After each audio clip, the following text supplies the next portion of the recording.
toast to their career. The perfect combination, boy. Hip hard legends in the South. This is sports fans' only home for the hottest sports show around. These guys are on fire.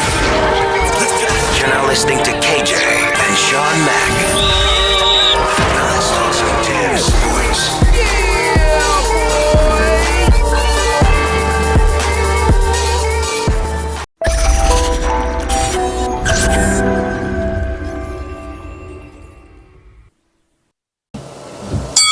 Thanks for tuning in, sports fans only. See Anthony back with another video. Been gone for a little while. Hope everybody's been doing okay out there. Coming with Terence Crawford, Errol Spence. Side note, want to give a big congratulations to Juliana Pena last night with the upset victory over Amanda Nunes. I did not see that coming. I kind of, in my mind, I can see why it happened now, but did not see that happening. I believe she was like 2-2 in her last 4 fights, so I totally didn't see it. But I know Amanda, she was sick with the C19 at one point. That took a lot of her lungs, I assume. And then that bounced around from weight class to weight class. I think that kind of drained her stamina. But so I've given her excuses, but still, salute to Pena. And I really hope that I can see them in a rematch at some point real soon. Good to see that right before the holidays. But back to the business. Errol Spence versus Terence Crawford 2022.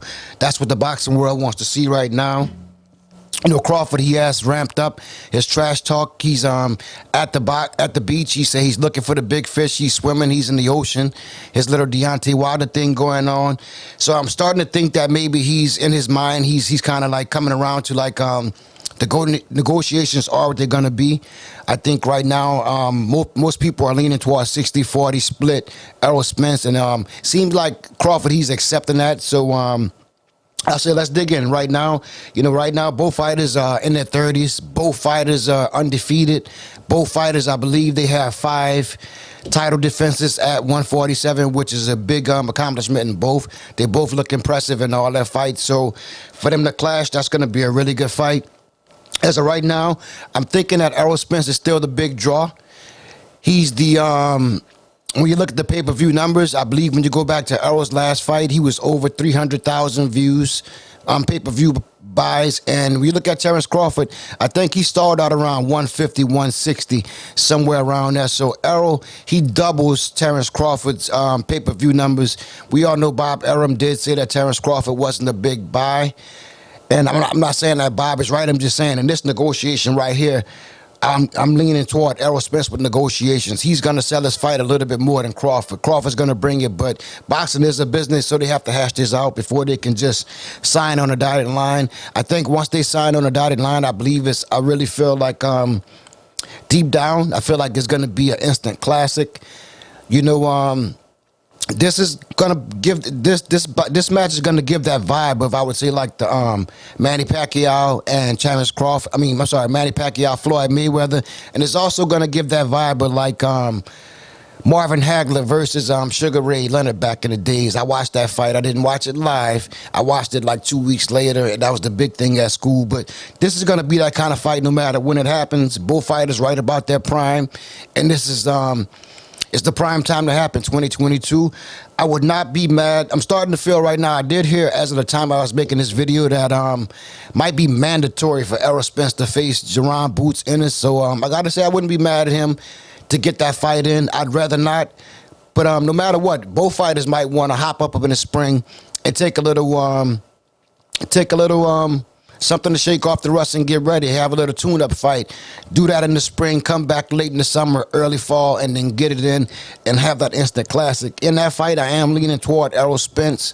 We all know Crawford power in both hands. He has a switch hitter.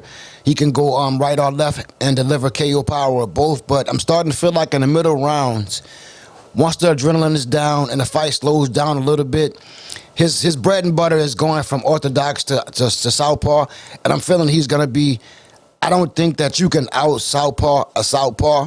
So no matter what he can do from the southpaw position, I'm just going to always give Errol just a little bit. I'm going to lean a little bit more because I think it's going to be in.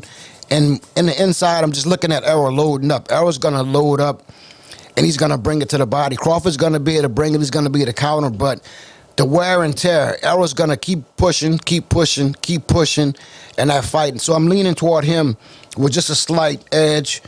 And I think the smart thing would be 50-50, but I'm still gonna stay. I've been saying for months. I think I've been on YouTube for 13 months now, and I'm not gonna relinquish. I'm gonna lean right there with Errol Spence Jr. and a slight edge over him. I have to say I'm not doubting Crawford. No shade, no anything. I'm right here. I still give Crawford number 2 pound for pound. I think he has the highest ring IQ in the game. Number 2 to Canelo, but styles make fights, and in this style matchup, I'm just leaning a little bit toward Errol. When he gets comfortable in that southpaw position, I just think he's going to be a little bit more relaxed, a little bit more calm in the pressure in the biggest fight in his life. And I just don't think that Terence Crawford is going to be at an out southpaw, a southpaw. But salute to both of these fighters. You know, Crawford was able to retire Sean Porter, which nobody's really dogged Sean Porter, but Crawford retired him, so hats off to Crawford with that. I do think it's a little bit premature.